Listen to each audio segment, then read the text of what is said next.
So today was a measuring stick game for the team, man. Straight up, can't really put it no other way, man. Game against the best team in the league, unquestioned best team in the league, especially after today's performance.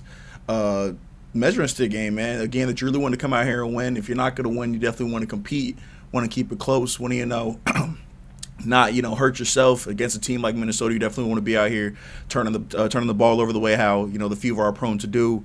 You don't want to have a stinker performance from one of your players. You want everybody to play a solid game, a nice floor game, no injuries. Just the thing that you wanted to happen in a measuring stick game, for more or less, I'm going to say happened today for the Indiana Fever. Nobody played atrociously bad. Kelsey Mitchell had, an absolutely amazing game, dropped 37 points. We'll get more to stats a little bit later. Nobody played, like I said, exceedingly bad as far as turnovers go for the team. They only had 12. I believe they averaged around, 15 the last time I checked. So overall, you don't feel like this team got beat today but against Minnesota because they, played them, because they, hurt themselves or anything like that. More or less, they just got outplayed. They just got outplayed. So the Fever lose today's game against the Minnesota Lynx, 108-100. Man, absolutely great game. But going into it, I thought it was going to be the game of the year, and it probably didn't even live up to those expectations. But as far as a game between two of the best teams in the league, these teams at the time coming into the game were had the longest winning streaks in the WNBA. Lynx came in winning 9 straight. Fever came in winning 5 straight. So a battle of the best at any given moment. And for a good portion of the game, Minnesota was outplaying the Fever, pretty goddamn, decidedly. Olivia Miles came out here and played an excellent performance. I guess I was talking about Olivia Miles off the top. She's incredible, bro. She's incredible just as a basketball player for what she's able to do in terms of just, her fluidity on the court, being able to navigate the offense, being able to just to slither her way to openings, and just she's incredible. She's incredible. I definitely understand why now she has been, in MVP talks the entire year. The Lynx have been the best team in the league the entire season. And if you can't say for any other reason besides Olivia Miles, even with Fee coming back, you kind of figured, hey, maybe she might take a step back. Fee being, a top 3 player in the league when she's healthy. You think that Olivia Miles as a rookie is going to take a step back, but it's honestly just you feel like it's emboldened her. Like the way how she started this game, I think she hit like her first 6 shots of the game. I think 3 of them being threes. She got a wide open one early in the game, in the first quarter, and she just started letting them rip after that. And then after that, man, the floodgates were open. The Fever already don't really have a point of attack defender. I've been, beating that drum literally all season that we don't have a point of attack defender. We've never made a move to get a point of attack defender. And against these teams where they have a guard that's crafty and can slither in and get to the paint, we struggle. Look at Veronica Burton. Look at Jordan Canada. Look at Tip Hayes that one game against the Valkyrie. And look at Olivia Miles tonight. Look at Courtney Williams as well. Excellent game for her. She had 27 points, not a quiet 27 points, but her going back to that 2 guard position, you could just tell she's playing her natural position again. The only thing expected of her is to come out here and to get open shots and play solid defense, and she did that. 27 points. She still came out here and gave you 5 assists. So even though passing isn't her main duty anymore, she can still come out there and dime the rock. And this Minnesota team is just special, man. Just a special group. Definitely worried about them going into the playoffs. But, I think that overall, as a Fever fan, I feel good after that game. We're coming off, 36 hours rest. So, it's not like we played, it's not a back-to-back, but, we didn't get, 2-3 days off. We've been on this road trip. We've got a lot of big dubs on this road trip. And going into this game, you just wanted to compete. You wanted to see the stars come out here and perform. And for more or less, they did that. You would wish that you have gotten maybe a couple more performances, a couple more big shots down the stretch from your superstars. But overall, I'm not too mad about it. So let's go ahead. Let's really roll into the game. Like I said, man, Lynx win 108-100. Kelsey Mitchell came out here and had just a burner performance. I thought she was going for 40 the way how she was rolling. Started the game, I think, with 16 points in the first quarter. Just absolutely knocked down her first 3 threes. Just doing what Kelsey Mitchell does. When Kelsey Mitchell gets rolling, she's one of the best show. Not one of. She is the best show in all the W. You know what I'm saying? I know you got players like, players like Asia Wilson, when they get going, special to watch. But, I feel like with Asia Wilson being more, she's a post player, she's a center. She's here to get a lot of layups. You're to get a lot of, mid-range jump shots, which are cool. But when you get Kelsey Mitchell in that burner, you're looking at crazy finishes at the rim, that mid-range gets popping, the threes get going, and she's unstoppable at that point. When you combine that with the rest of this Fever team, they're just a super dangerous bunch. Caitlin Clark, she had a solid game, very, very solid game. She didn't play particularly bad in really any area outside of her three-point shooting. You really wish down the stretch, really wish at any point in this game she was able to knock down a couple more threes. I put a tweet out, I said, if Caitlin hits a three down the stretch of this game, I think it was like 3 minutes left in the quarter. If she hits a three down the stretch of this game, the Fever are going to win. And she got two wide open looks back to back, and she missed both of them. And I think that those threes would have given them a chance to pull the game to within one. And they weren't able to get it done. But, in a game where Caitlin is able to, manage her turnovers, she had 4 overall, but I think she had none in the first half. So those were all, second half turnovers. Had a couple of ones where, players are just fumbling the ball and whatnot.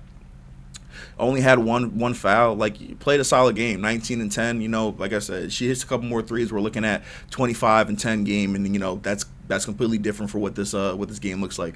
Aaliyah Boston, she didn't play bad. Another solid performance from her. 15, 7 rebounds, 7 assists. Overall, just doing what Aaliyah Boston does, but I needed more for her in certain moments of this game. Down the stretch of the game, she got a wide open bunny from Caitlin Clark. She missed it at the rim. Down the stretch, she had a wide open three. A three that Aaliyah Boston has been taking the entire season. She had this three, and she passed it up. She gave it up. I think it ended up resulting in a turnover or something like that. Yeah, she ends up traveling. And from that point, the game is kind of cooked. I'm saying? The Fever do get a chance after that. Caitlin gets those 2 threes. She misses. Kelsey Mitchell gets a 3 after Caitlin misses those 2. And she misses, and then that's really all she wrote. But if you think about it, that really was the big swing in the game. Even with Olivia Miles coming out and having that big first punch, I think she had, 20, 23, 24 points in the first half.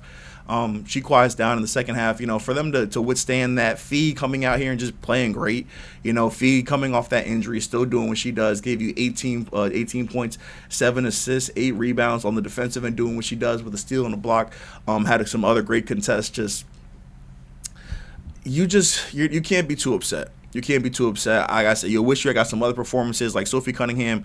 I don't feel like you played 22 minutes. Based off what I was seeing, I didn't feel like I saw 22 minutes of Sophie Cunningham. She only took 1 3 and she made it, but outside of that, no real impact. Lexi Hull, she had She had 6 points when they were on back-to-back possessions. After that, she was a no-show. Mo Billings, continued her solid performance, 9 points. Just playing well. She was getting baked on the defensive end. The team as a whole was getting baked on the defensive end, but just. You can't be too upset. You can't be too upset for the deficiency that this teams have. We know that they're not a great defensive team. We know that they're not great at stopping guards from getting into the paint. And if anything, I think today actually is a trade deadline. Hey, this is our opportunity. We got to go out there and make some kind of move. Coming into the season, we thought that Lexi Hull was going to be our big point of attack defender. She's just not that. She's just not that. In the past, it would be like she would get cooked against, bigger guards, the Kalia Coppers of the world. She would get baked by them, Ryan Howard. But now she can't keep up with Olivia Miles. She's too slow. A lot of these other players like Veronica Burton, Lexi Hull's just not fast enough to keep up with them. And when she's not able to, provide that on the defensive end, and her offense has been nearly non-existent the entire season, she's extremely, extremely expendable. And I hate to say that about Lexi, but it makes her very, very expendable. But let's go ahead and roll into some highlights, man. Overall, we're going to start with Olivia just because she was absolutely frying us. I thought she was going to go for 40 today, bro. I ain't going to lie. The fluidity that she plays with on the floor, man, it's unmatched. Even Caitlin Clark, as much of a fan I am of hers, she's not as smooth on the court as Olivia Miles. Olivia Miles looks like she's been playing basketball, since she came out the womb on the black top, just like early morning runs, late night runs, doing whatever, just doing street ball moves, trying to get her game right. And now she's just in the pros, and it just looks so easy. It looks so easy. If I had a daughter, that's how I would want my daughter to hoop. You feel me? Olivia Miles, she don't got no makeup on. She don't got no nails on. She didn't get her hair done. She ain't even got no damn contact lenses in. She out there busting ass, goggles with the nappy ponytail, just busting absolute ass, and I love it. I absolutely love it. Just, what was her total stat line today? 28 points, 6 assists, 4 rebounds. And like I said, man, it felt like she was going to go for 40. We couldn't stop her from getting to the rim. Couldn't stop her from, once her 3 ball started falling, we were literally at her mercy. That 2-man game with her and Fee was special. Fee knocked down a couple threes. And that third quarter, Fee really got going in terms of, being able to help them, withstand that lead after Olivia Miles kind of fell off a little bit. But just Minnesota, I can't say it enough, man. Minnesota is special. Minnesota is special. Been the best team in the league all year. They're going to be a tough out for anybody, man. Let's go ahead and take a look at Miss Kelsey Mitchell. Came out here and had a special performance. Just I think she extended her 20-point streak to 14 games today. Or was it 13 games? 13 or 14 games. She's right behind Asia Wilson's record for the most in a single season. Asia then actually extended that the following season by bringing her total to 20. So Kelsey still has some work to do to get to number one, but just the way how she's playing right now, the way how she's been playing really this entire season, you can tell that, she's very comfortable in the offense. She flows.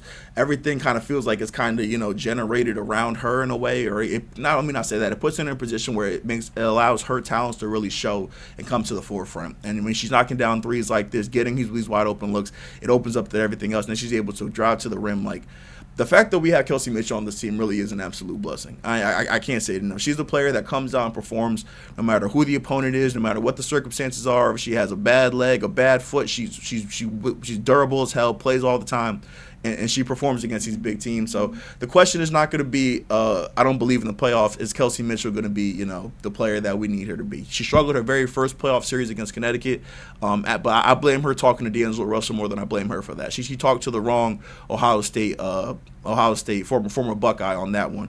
But last year in the playoffs, she was great before she got injured in Game 5, and this season she's been on an absolute burner. So not worried about Kelsey Mitchell at all when it comes down to winning time. Kaylin had a very solid game, man. Like I said, 19 points, 10 assists, another double-double. But you just feel like at times you wanted to get more from her. Shooting 2 of 9 from 3, I feel like there were a couple of threes that she took that she really forced. They were really ill-advised, not really shots that we'd really want her necessarily to pull so early in the shot clock, especially when she doesn't have it going just yet. But overall, I can't be too mad. That mid-range game has been popping. She started the game with this nice little off one foot, step back, fadeaway three, and she kind of just kept it going. For anybody who thought that the mid-range game was fake, it's legitimate. Another step back, get off me, knock down. Like, love it. Love it. Three-level scoring. Kaylin is my favorite Kaylin. She came out and hit a 3. Like I said, bro, we just needed more of these. We needed more of these. She tried a couple logo ones. I think if she had got one in the fourth to go, we win this game. I think that we would have had the crowd. The crowd would have been quiet. The Lynx would have been worried. That big lead they would have had would have disappeared. But, we're not able to get those shots. But we can't be too mad about it. We will see this game soon. I think we see them, probably in like 3 or 4 games. Let me pull up the schedule real quick. Not the standings, the schedule. But we played them relatively soon, on very, very short turnaround. Wait, no, I'm lying. We don't play them until, the end of the season now? Yeah, our last 2 games of the season we play against them. So, all right, man. By the time that we play them, we'll have learned a lot about ourselves. We will have faced Dallas 2 or more times. We would have faced the Aces again, faced the Liberty again. We would have had a rematch against the Dream. All the teams that we got to go ahead and get back against, we would have had a chance to go back and go against them. So I'm not too mad about it. Like I said, tough loss, ends a winning streak, but we'll be right back against who we play. I think we play the Liberty. We play the Aces next. We'll be right back against LA on Thursday. Hopefully, we can go ahead and keep this winning streak going because, that's definitely LA. They definitely want to get back against us. We beat the dog shit out of them last time. Before I get out of here, man, I got to talk about last game. I got to talk about the game against the Fire. Caitlin Clark came out and give us that triple-double, and it's crazy because in the last video I had said, Caitlin had did everything, bro. She did everything I asked her to do. She was out here getting the double-doubles, you know what I'm saying? She had a 30-point game. She had a 45-point game, doing everything I wanted her to do. The only thing that I needed from CC22 was a triple-double. And the very next game, 26, 10-10, triple-double in a big win against the Portland Fire. A team that, Portland has been struggling lately, but just a team that overall has been competitive. Teams overall have been competitive. But for Caitlin to come out here and have that performance, man, I just love it, man. I just love it. And I think that I'm excited with the games that we do have coming up against Dallas, against Vegas, against New York. Those are teams that they're good teams. The narrative right now is that Caitlin struggles just playing against, the upper echelon of the league. And I really believe that this is going to be her chance to really get those reps, to be healthy against these opponents. You know what I'm saying? Hopefully we're done with the injuries, done with the injury bug and all that other stuff, and we're able to really, lock in these last couple games. But Caitlin gets these reps against good teams. She's able to find out where she's able to find her spots better. And I think that just really bodes well for the team. So just excited, man. Excited for the next couple games going forward. That's all I got for this. So make sure you guys leave a like, leave a comment, hit the subscribe button, and I will see you in the next video. Deuces.